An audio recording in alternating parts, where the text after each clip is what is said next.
Greetings. This is Don Hughes. I am narrating a presentation that I gave at SUNY College of Environmental Science and Forestry on March 31st, 2025 to a seminar group. I work as a volunteer with the Syracuse-based Sierra Club group, which is called Central and Northern New York. I also work with the Atlantic chapter, which represents all of New York State, and that is part of the Sierra Club. Sierra Club is the oldest continuously operating club, environmental group in all of the United States. So today's presentation, as you can see, Micron in Central New York. How will this facility affect our water and our air? And just to give you an outline, first I want to look at the big picture. How large is this facility? What's the time frame for its construction and operation? What are the investments? What are the subsidies? And then a little bit about the construction of it. What are the ecological impacts of building the thing? Then we'll move on to the issues of water pollution, which is the majority of this talk, and then finally we'll talk about air pollution and then summarize things. So to begin with, you might ask, why is Micron setting up shop in Central New York? Well, several reasons. One is that the county, Onondaga County, created what they call a White Pine Commerce Park, 1,400 acres up in Clay, New York, and it's perfectly situated for bringing in electrical power, for water, it's got a railroad line that runs very close to it. It's fairly close to Interstate 81.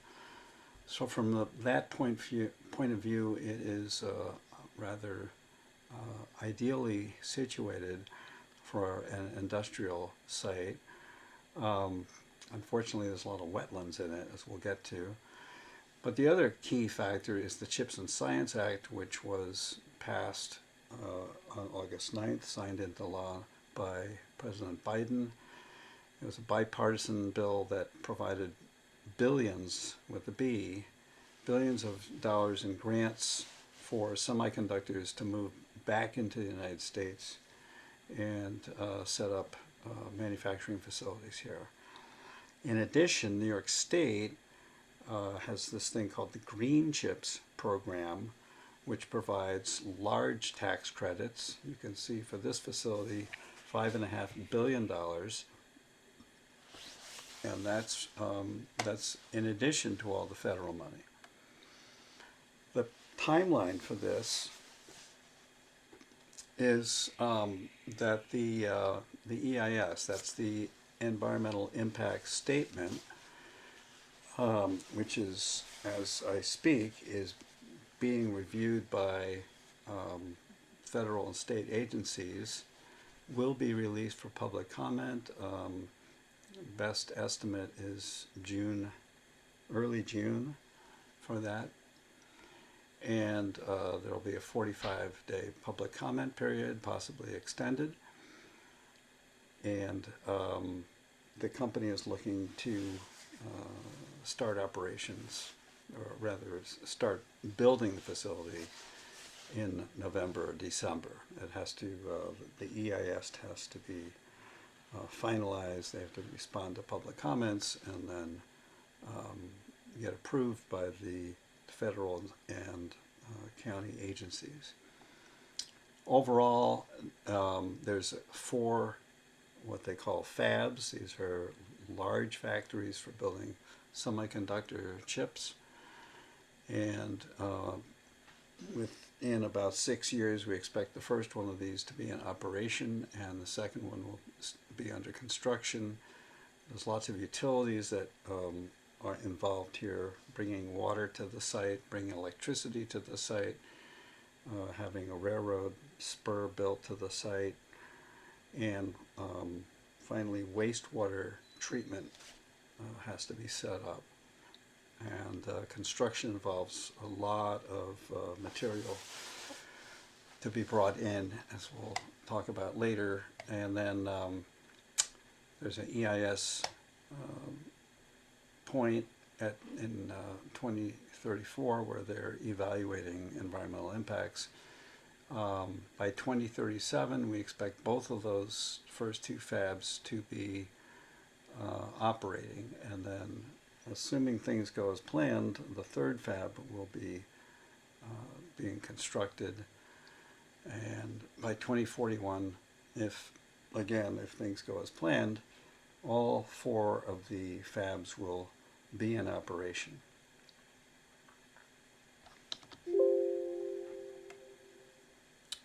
So, I mentioned subsidies. This gives you an idea of the large amounts of money that are going into helping to fund this facility. $4.6 billion, that's federal money, the CHIPS Act, CHIPS and Science Act to be exact. That's a grant. In addition to that, there's federal income tax credits, $11 billion approximately. And as I mentioned before, the green CHIPS throws in another $5.5 billion of tax credits. And that just is for the first two fabs. Locally, there's property tax abatement, there's additional, the state is providing discounted utility rates, that's mainly electricity, and there's additional taxpayer supported infrastructure improvements from the county. And this is not everything, folks, there's others. The size of this facility is pretty mind-boggling. It's the four fabs. This is 1, 2, 3, and 4 extending across the site. So each of these large white rectangles represents a fab.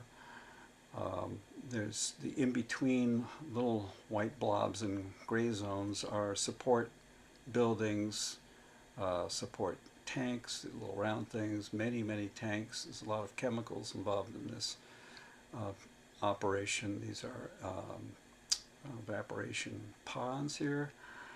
And this is 1.5 miles going lengthwise and 1 mile across. So it just gives you an idea of how big this is. Entire campus, 1,000 football fields. Each fab, 6 football fields. In other words, about 600 meters by 200 meters.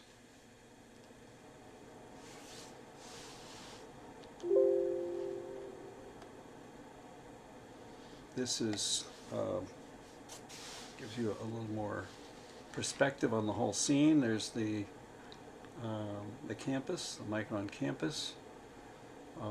Right over here, covered up by the arrow, is the electrical substation, and that would feed in with some large transmission lines because this thing uses a lot of electricity. Rail spur is going to be put over here.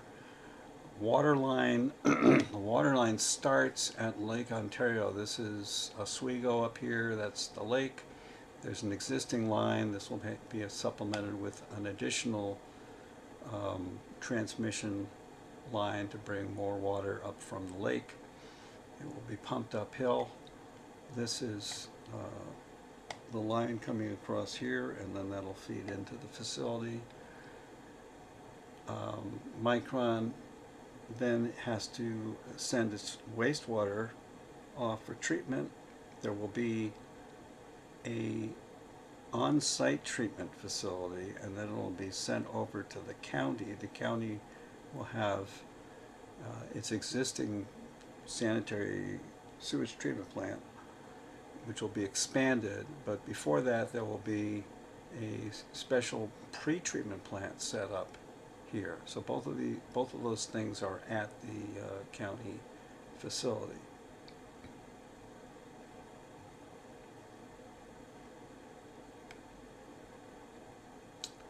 So there's a lot of activity that is involved in building this facility. This image behind this, and I'll move this over so you can see it. This is what's going on out in Boise, Idaho, where Micron is building a factory for chips, for these memory chips that they specialize in. This is just for one fab. And you can see the site has been cleared, flattened, lots of material brought in. And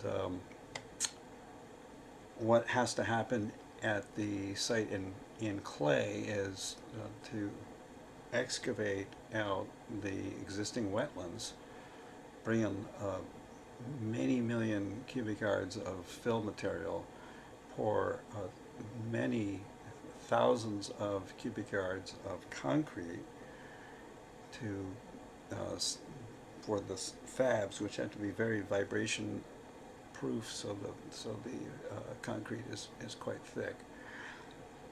And then there's all the ancillary structures, tanks, parking, support buildings, warehouses, and so forth. And the machinery, large machinery, has to be brought in for the semiconductor fabrication.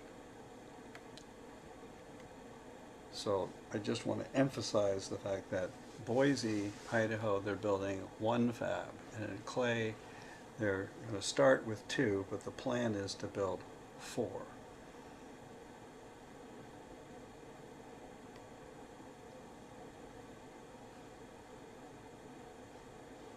So, what's the site look like now? There, as I mentioned, lots of wetlands. This is an image taken by Glenn Coyne of the Syracuse Post-Standard. There's 204 acres of wetlands that are going to be filled in, and there's many adjacent wetlands which undeniably will be affected by this construction. Something like 300 acres of forest will be cut. Unfortunately, there are endangered bat colonies that live in these forests. So they have to wait until the bats leave to begin construction. So that's why the construction won't start till November. Obviously, there's going to be a tremendous loss of wildlife, amphibians, birds, and so forth that live in this habitat.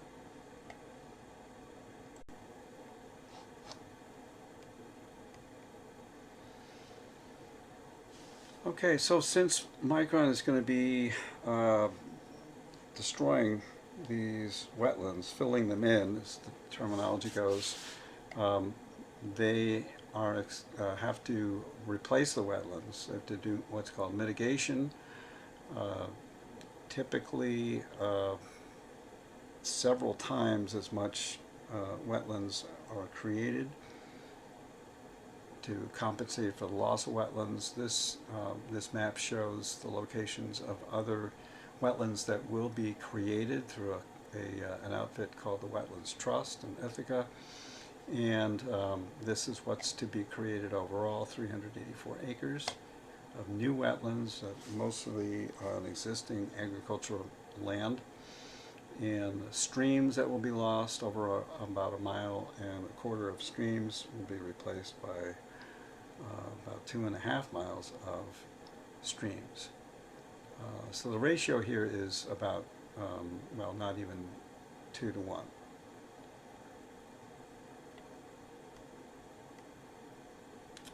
So that's the construction aspect. Let's talk about water and air pollution. I put these together because they're both influenced by the chemicals that are being used at the facility. Many chemicals, and of particular concern are the perfluorinated alkyl substances known as PFAS. These have gained notoriety over the last 20 years because of their effects on human beings, and they're quite toxic. Another category closely related are the perfluorinated compounds, and we'll talk about these when we talk about air pollution.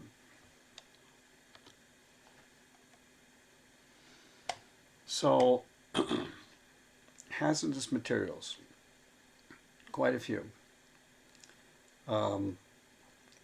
This chart here shows a comparison of two semiconductor plants in Korea. This is from this article by Kim et al. 2018. And they looked at the variety of chemicals being used at these two facilities. Factory A on the left here produces DRAM. That is memory. This is the kind of thing that Micron will produce. So this one is perhaps most like Micron, and you can see in the different categories here of gas, liquids, and solids, a wide range of gases, 180 gases for this facility, over 200 liquids and one solid, and you can see the quantities here are in thousands of tons. So there's staggering amounts of chemicals being used in the semiconductor industry, which brings along with all these chemicals, one has to be concerned about safe handling of them, the transport of the chemicals to the facility, the storage of the chemicals at the facility, controlling spills, worker safety, and of course emissions. What kinds of chemicals? A wide range of chemicals. You can see the list here. I'm not going to read all this stuff, but I've already mentioned the perfluorinated compounds. There's many compounds that contain heavy metals, including some toxic critters like mercury and cadmium, some less toxic metals like copper and zinc. There's lots of acids and bases that go into the operation. So sulfuric acid is a very commonly used substance, but there's also bases, a wide variety. If you've taken organic chemistry, you recognize these names. There's many different kinds of chemicals that go into the process, and there are special solvents, carbon disulfide being one of them, which is rather toxic, but these last two, arsine and phosphine, are extraordinarily toxic, lethal. So why all these chemicals? Well, let's take a bit of a deep dive into the process used to make semiconductors. It's a silicon wafer that they start with that has an oxide applied to the surface. And then what they're doing essentially is they're etching the oxide to create a pattern, a very nuanced and tiny pattern, with a complex pattern to create the memory chips in this case. So they put on a photoresist, they put a mask, and this is the image that is being etched into the surface. They expose it to ultraviolet light. That removes this. They develop it. So this is a lot. In a lot of ways, it's like photography. So it's called photolithography. And eventually, you have to remove all these things, and you end up with this pattern that's been etched into the oxide layer. And so all these steps produce a waste, and lots of electrical energy is put into this part of the process.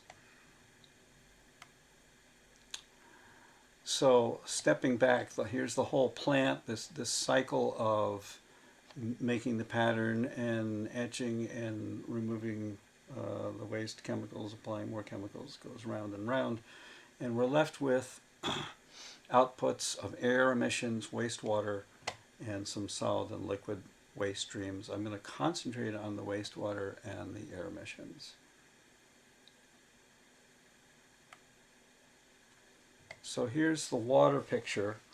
As I mentioned, clean water being taken out of Lake Ontario and pumped into the plant. Lots of it. That's the campus here. The wastewater is pre-treated here on the campus, and then it's sent over here. It is further treated in two steps. Much of the water, about 75%, will be sent back. It will be reclaimed for use at the Micron plant for not chip production, but for cooling purposes, and that sort of secondary purposes at the plant. About a quarter of it will be discharged into the Oswego River, and then it will flow out to Lake Ontario. This is actually the Oneida River that flows and then goes into the Oswego River.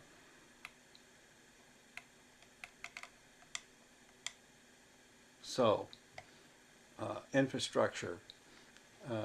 Each fab will use about 12 million gallons a day, 48 million gallons a day total.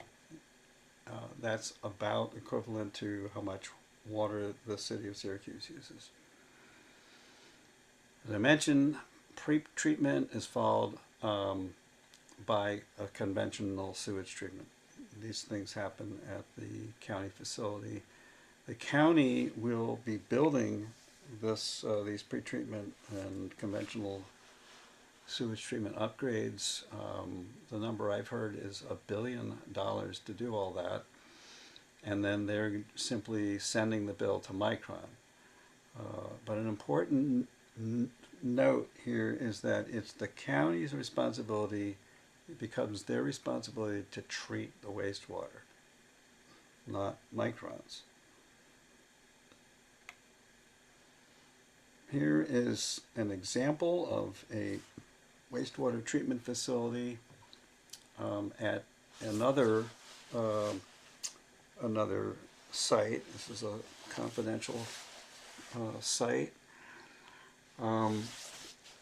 Most of the water is in this category, industrial wastewater. It gets sent into holding tanks, and then it comes over here to an equalization basin.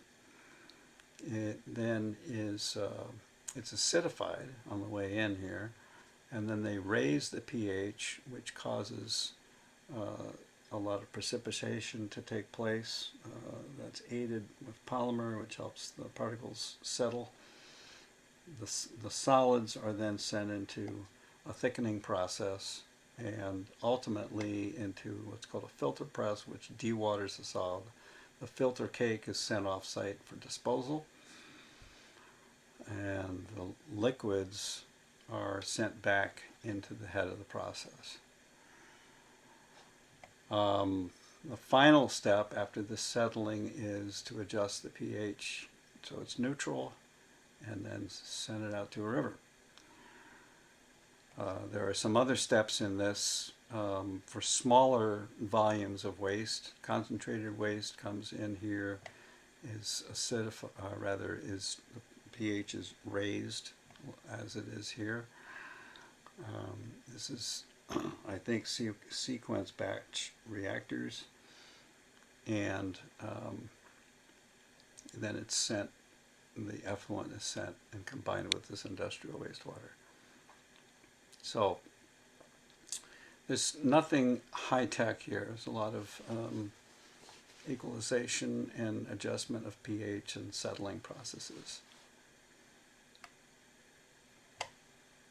I'm going to show you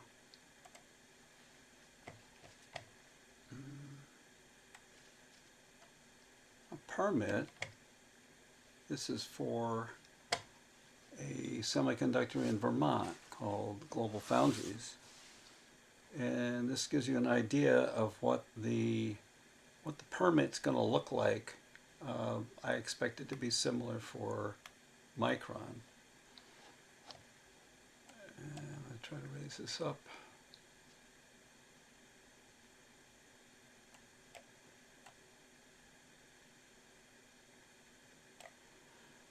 So the The permit parameters are listed on the left-hand side. We have a bunch of nitrogenous compounds.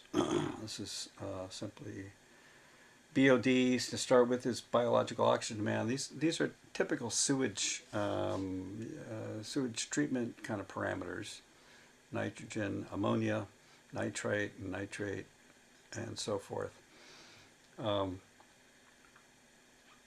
So these are typical things, and they're just monitoring for it. More interesting area is when we get into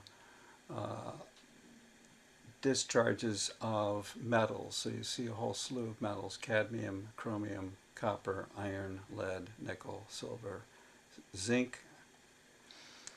And these are the quantities that are allowed. So this is a monthly average quantity in this column here, and here is the daily maximum. So this gives you an idea, and I'll increase the scale so you can see it. Cadmium, half a pound a day, 46 pounds a day of chromium, and copper, nickel, and so forth.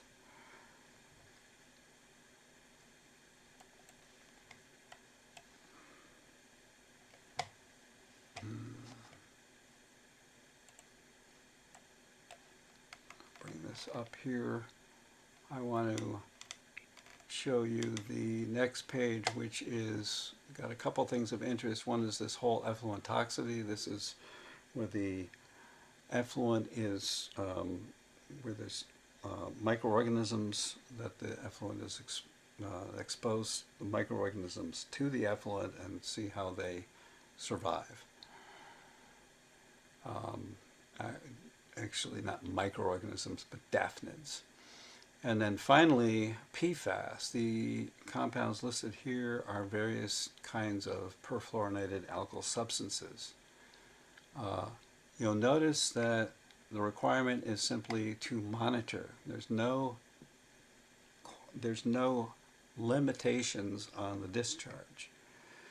And the reason for this is that the regulatory agencies are still trying to figure it out, how to regulate PFAS. And this is true in New York State as much as it is in Vermont. And this is true for all the PFAS compounds.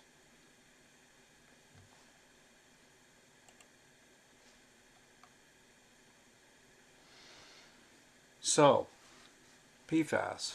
What happens to PFAS when you discharge it? Well, it will not be broken down. It is resistant to decomposition, because the PFAS is designed to be that way. It has carbon-fluorine bonds, which are very difficult to break, and as a result, PFAS has been found in sewage sludge. So what happens is you have two options. The PFAS is going to be either discharged, it'll pass right through the treatment plant and be discharged into the waterway, or it will be emitted into the air, or it will end up in the sludge. And most of it ends up in the sludge because PFAS is rather tends to stick to surfaces and to solids. So a little bit about PFAS here. There's thousands of varieties of these things. They are purely human-made. They've been colloquially called forever chemicals because of their persistence. The definition, the simple definition, is chemicals that contain at least one fully fluorinated carbon atom. The simplest of these is shown on the left here. This is trifluoroacetic acid, a highly acidic compound, and this is ubiquitous in the environment. It is distributed across the world and has been increasing in concentration for decades. On the right is perfluorooctane sulfonic acid, abbreviated PFOS, as opposed to PFAS. This is a specific compound, and this was used extensively for firefighting foams. It is no longer used, but it is still out in the environment. So a little bit of organic chemistry background. We're talking about perfluoroalkyl. Alkyl refers to alkane. That's one of the basic kind of hydrocarbons structures that are possible with carbon. Carbon likes to form chains, and we sprinkle hydrogen atoms around it. So this is the simplest kind of hydrocarbon, and that's what the PFAS is based on. In PFAS, the hydrogens have been replaced by fluorine atoms. The other thing that is important to learn about with the PFAS is that there's different kinds of functional groups that can be attached to these chains. So if I go back to here, you see here's this long alkane chain, fluorine sprinkled all around, and now we have a functional group. This is a sulfonic acid group that's been stuck on the end. There are other, that's this one here. We've got carboxylic acids. These two are very common, and there's a variety of other groups that can be stuck onto the chlorofluoro chain, alcohols, esters, amides, amines, and oximes, all kinds of possibilities. The ones that are highlighted here are the most common. So one last comment about the PFAS is there's perfluoro and there's polyfluoro. Perfluoro means that the carbon chain is, every carbon has a fluorine stuck to it and it's fully fluorinated. Polyfluoro means that the carbon chain is not fully fluorinated. So we have a section that it is fully fluorinated attached to a section that's not fluorinated. So we have these so-called fluorotelomers, which have been commonly used, and various varieties of these things. And we have longer tails on these, and we have what's called odd chain fluorotelomers, fluorotelomers, which have an odd number of carbons and then another non-fluorinated group with functional group. What happens is these things tend to be, the part that's not fluorinated will break down and turn into these perfluoro compounds. So we can just skip this. This just gives you an idea of the variety of these things, and here's the formulas on the left. People like to abbreviate them because the chemical names are not very easy to deal with.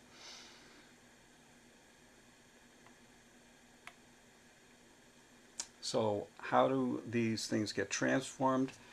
The polyfluorinated PFAS, this part of the molecule that is not fully fluorinated, can break off and be decomposed, whereas the fluorinated part is persistent. So this gentleman, Ian Ross from CDM Smith, gave a presentation in 2023 to our local group, and he compared this to a stone arrowhead with a wooden shaft. The wooden shaft can be degraded and rotted away, and the stone arrowhead is what persists and essentially lasts forever.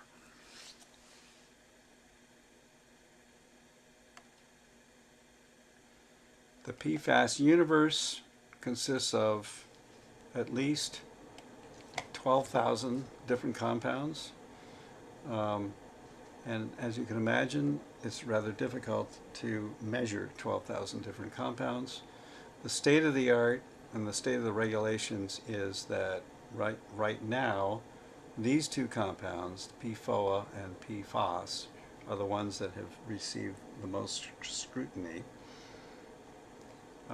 because they were used to make the firefighting foam and have been used in other products for making things waterproof. These two compounds and about 35 others are measured in what's called Method 1633. It's published by the EPA.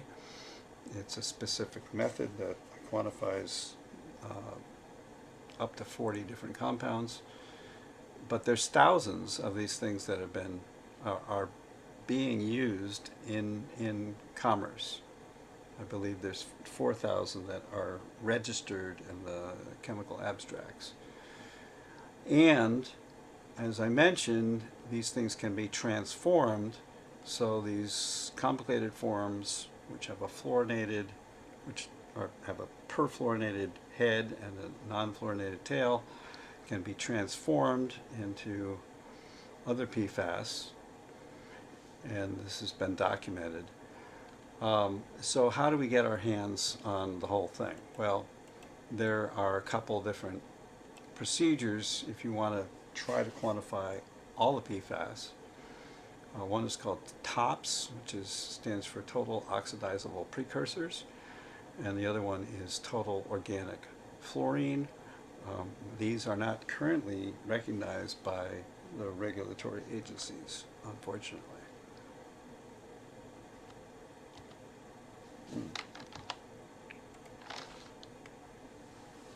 So, PFAS, to summarize, there's hundreds of them, thousands really. They're all resistant to degradation, but they can be transformed from a more complicated shape to a simpler one.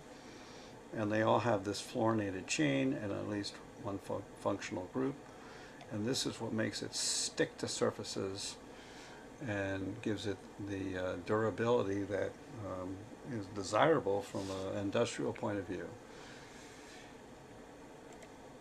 Properties, as I mentioned, they're persistent. They're very mobile because many of these forms, because of that functional group, makes it soluble in water. They act as surfactants. They stick to surfaces and interfaces. They bioaccumulate in the environment. They go into the food chain and accumulate in organisms, and they will biomagnify, which is similar to mercury. It increases in concentration as it moves up the food chain. In humans, it accumulates in kidneys and is retained in our bodies for many years. We are unfortunate in that respect. Mice are able to get rid of these things in a matter of days. And the toxicity of these substances is very high. PFAS, the long chain ones, toxic at part per trillion levels. So why the heck do people use these things? Why is industry so fixated on PFAS? Well, they're great at repelling stains. They've been used by 3M for waterproofing, although they are getting out of that business. As I mentioned, firefighting foams has been a source of contamination at many military sites and at airports because they use this firefighting foams to put out fuel fires. And the semiconductor industry has embraced them as very valuable for their process. And also it's been used in lubricants. So you find these things in ski waxes. You'll even find them in home care products. You'll find them in personal care products like cosmetics and many things. So they're still being manufactured. This gives you an idea. 300,000 tons a year in the United States. They're also made in other countries.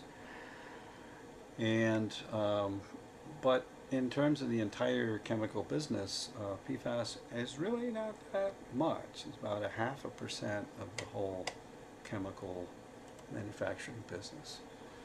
Health effects of PFAS, many different things. So, cancer. Let's consider cancer to start with. Kidney cancer, high certainty.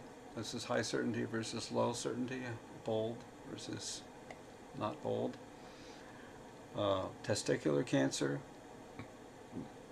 um, thyroid disease, cholesterol levels increased, inflammatory bowel disease has been associated with PFAS, high probability of delayed mammary gland development in the newborn, lots of problems in unborn babies.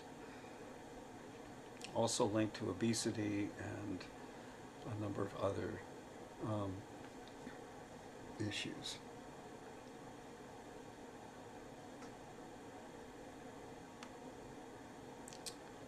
You may be familiar with this film, Dark Waters. It was produced in 2019, starred Mark Ruffalo and Anne Hathaway, Tim Robbins, about a lawyer who is contacted by a farmer from West Virginia. He's been affected by something he doesn't know what it is, but he suspects it's coming out of the landfill that DuPont set up next to his farm. And sure enough, there was a lot of PFAS in their waste products because that's what they made at their factory. And it was this substance in particular, perfluorooctanoic acid, which they call C8. It ultimately led to a large settlement of not 300 but $600 million. And as a result of this, the company agreed to let people participate in a health study, and he persuaded people to join in this study by paying them to come in and donate a little bit of a sample of blood. And the conclusions after 7 years of study was these linkages: kidney cancer, testicular cancer, thyroid disease, high cholesterol, and so forth. So what's really unique here is that from almost all chemicals, the toxicity of chemicals is based on lab studies. It's based on rats and mice and maybe fish that are exposed to the chemical in a lab, or some other kind of tissues studies. This is actual human data.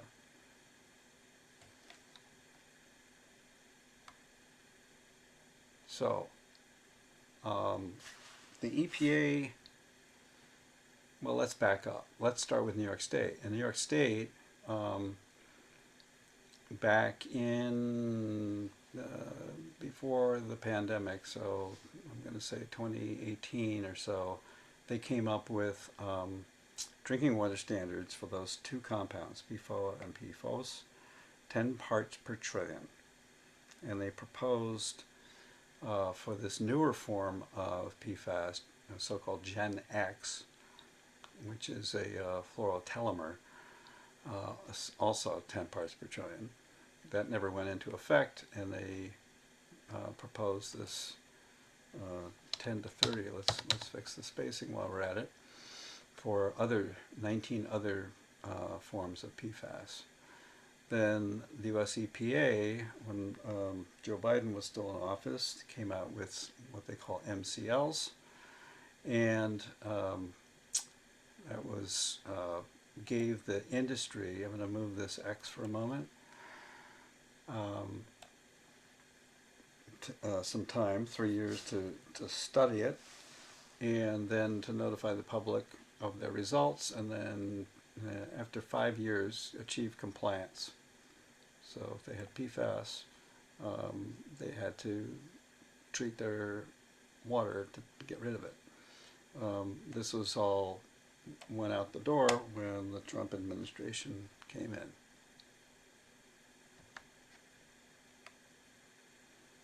So, so we no longer have drinking water standards, and we essentially don't have any standards for PFAS at the federal level, or just about anything. They are on some lists of hazardous substances, but there's no quantitative limitations. Okay, so suppose you do have PFAS. Suppose you're a semiconductor manufacturer and you want to treat for PFAS. How do you do it? Well, your wastewater stream has a lot of different substances in it, and so you're going to need to first pre-treat it to deal with that other stuff. So you've got acids and bases, you have organic solvents, perhaps you've got some alcohols, you've got metals, you've got amides, and a whole slew of substances that you need to deal with that first. Then, what I would recommend, if I were their consultant, is to pass it through some kind of solids capture thing, like activated carbon or a membrane process, to capture the PFAS and to concentrate it. This generates a concentrated waste stream, and now you have the PFAS released in a smaller volume that's easier to handle. And hopefully this capture process is effective enough that you'll get clean water out of it. Remember, you got to get down to part per trillion levels. Not an easy thing.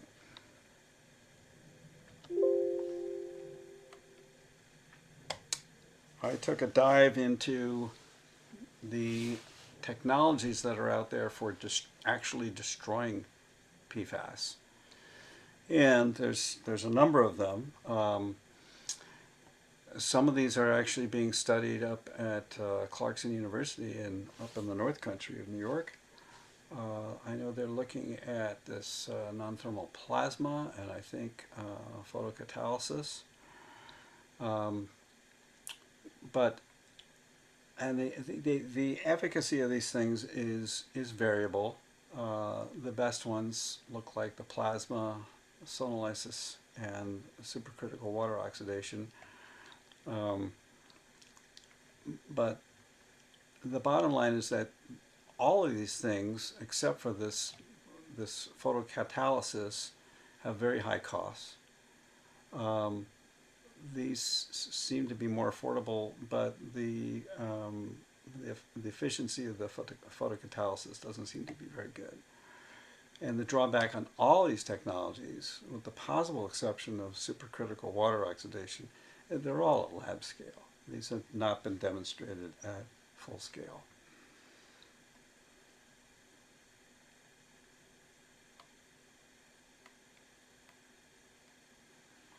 So, bottom line is they still got some homework to do in developing an effective treatment for PFAS. Now let's turn our attention to these PFCs. If you remember, these are the perfluorinated compounds. So this is somewhat different from PFAS.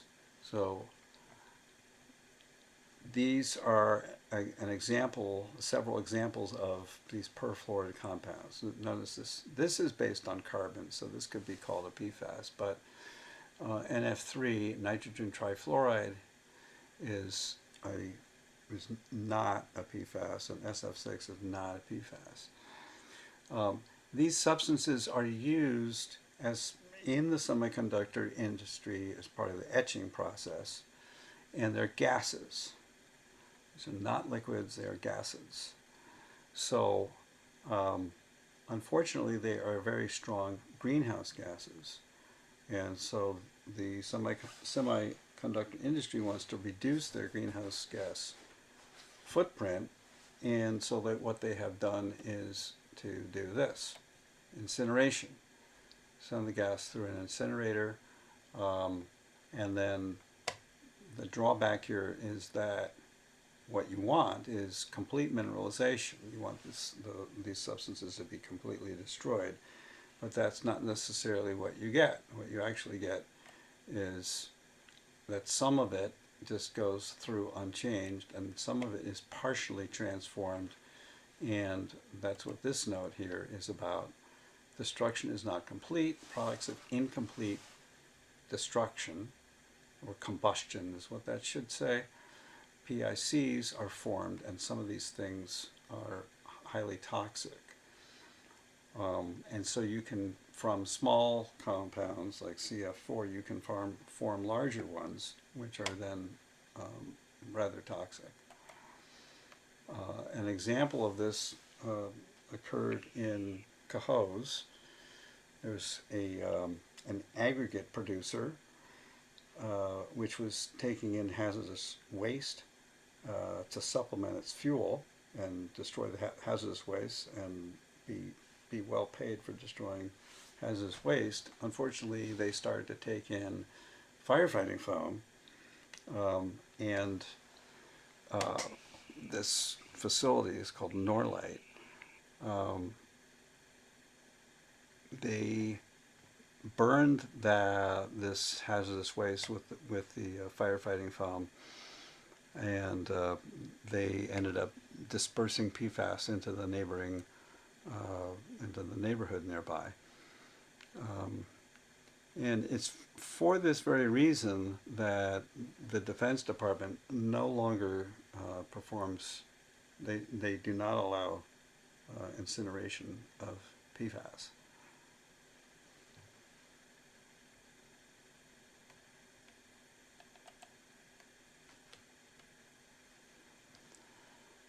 So,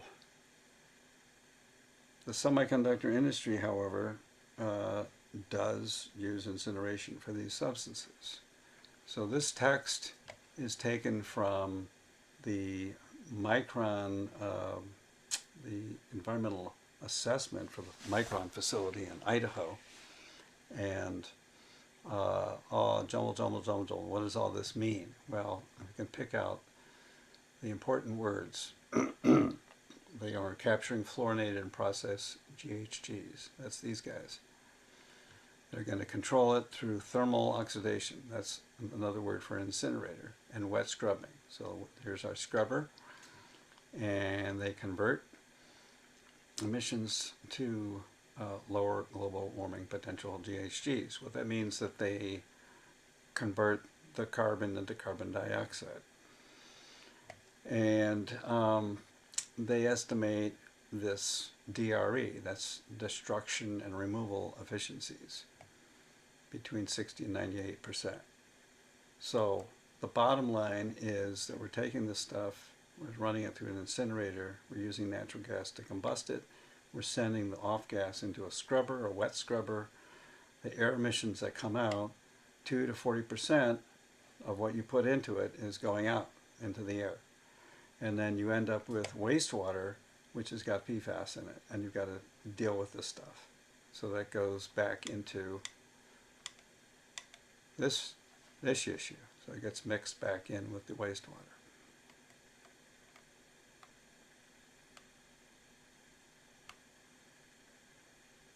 Now, the money that's coming from New York State, the green chips money, has two provisos. One is that the electricity has got to come from renewable energy sources, and the other, that's relevant to what we've just been talking about the greenhouse gas emissions.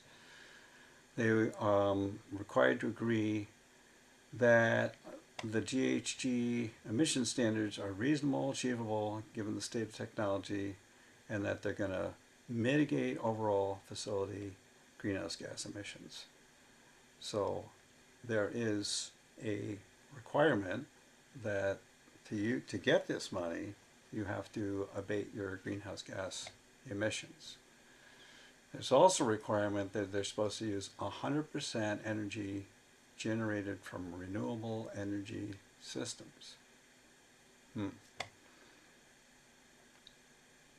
So, Is that what's going to happen?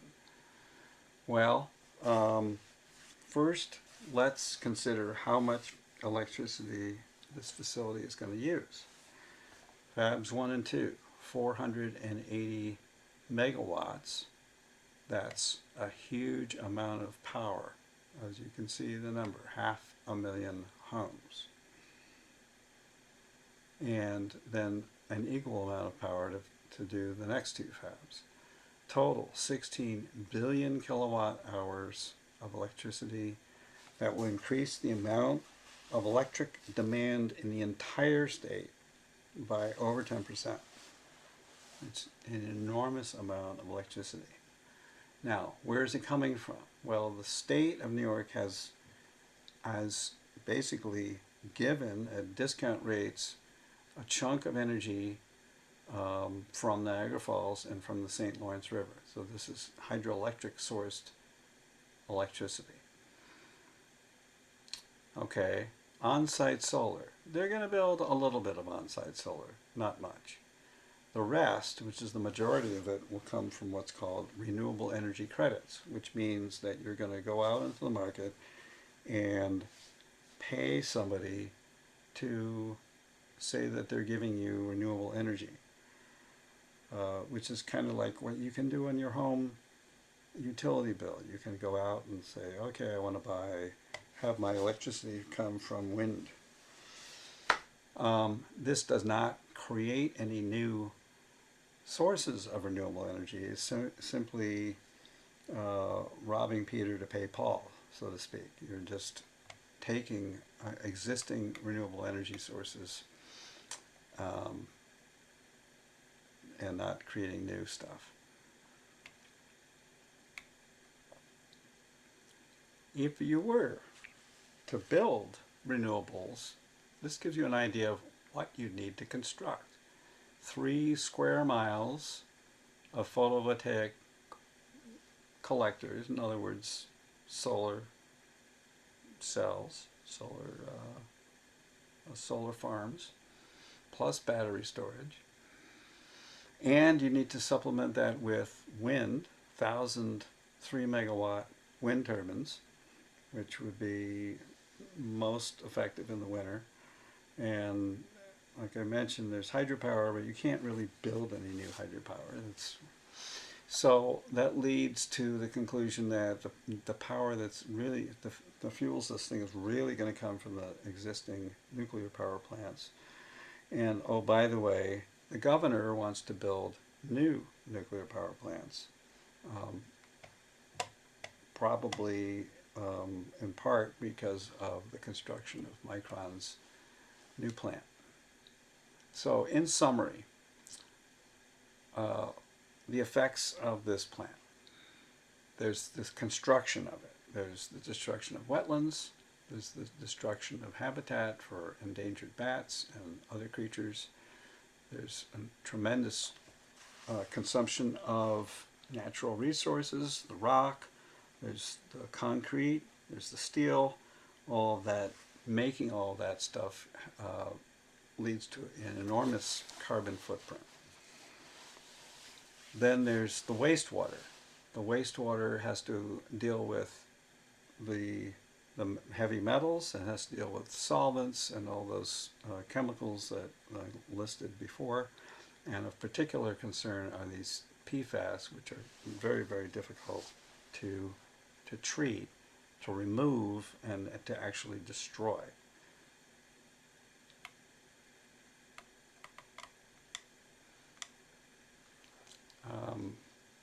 To hone in on the PFAS a little bit more, very diverse compound set of compounds, hard to regulate because it's hard to even quantify the vast variety of these things.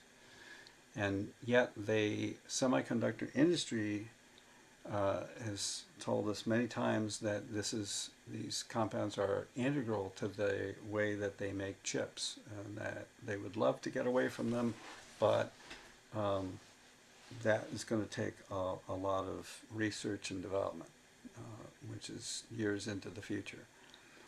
These things pose significant human health and environmental risks. I didn't talk about how PFAS is toxic to wildlife, but it is. They are also potent greenhouse gases, and unfortunately the regulation of PFAS is really, really poor. And finally, last thing I touched on was the electricity demand created by this facility is enormous, and they have, the company Micron has made this commitment, renewable, that they're going to get all their energy from renewables, but that's very difficult to attain. Here's a number of resources. This will be available on various websites. You can go to CNY Solidarity. Micron has posted a number of things through OSIDA. This is the Onondaga County Industrial Development Agency. Empire State Development also has a page devoted to Micron, and you can just Google PFAS. There's lots of information, unless it's been taken down by the Trump administration. Let's talk a bit about the environmental review process. There are two tracks. One is the State Environmental Quality Review Act, SECRA, and in this track, Onondaga County OSIDA is the lead agency, and all these agencies are involved. They're considered interested parties. There's also a number of local agencies. I haven't listed them all. These are all involved in this SECRA environmental impact statement. On the national level, we have NEPA, National Environmental Priorities Act, and the lead agency for that is the CHIPS office, which is housed within the Department of Commerce. And for this, we have lots of federal agencies that are involved, and also the two nations, the Onondaga and the Oneida, have been brought in as consulting interested parties. All this will be addressed in a single document, a single environmental impact statement, which, as I mentioned, will probably come out early June of this year. There's a consortium. I want to call your attention, Sustain CNY. Sorry. You can join them and comment, hook up with us to talk about, to get involved in the review process. These are the organizations that are part of Sustain CNY. And that concludes my talk.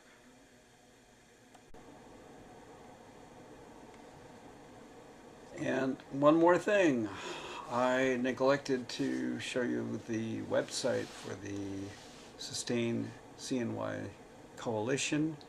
There it is, simply sustaincny.org. It's rather primitive right now, but it will be getting more and more information posted to it. Thank you for your attention.